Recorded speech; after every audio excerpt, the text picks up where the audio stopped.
Do you want to use glyphs in Raid Shadow Legends? In today's video, I'm going to tell you how to do that exactly in order to boost your gear stats instantly. Glyphs are special items that upgrade substats on your artifacts like speed, crit rate or HP. They are super important for making your champion stronger. First, you need to go to your champion and open the Artifacts tab. Pick the piece of gear you want to upgrade, then you need to tap Enhance. Now, hit the Glyph button, choose the stat you want to boost, select your Glyph and apply it.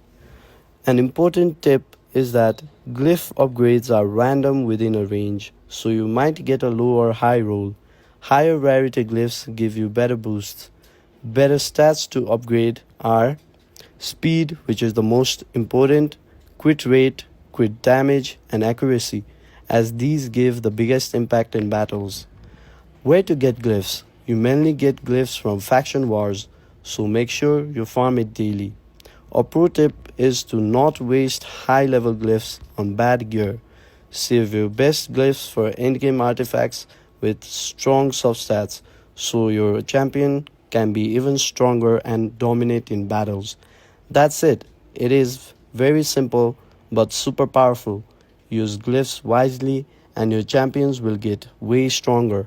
Follow for more Raid Shadow Legends tips and guides.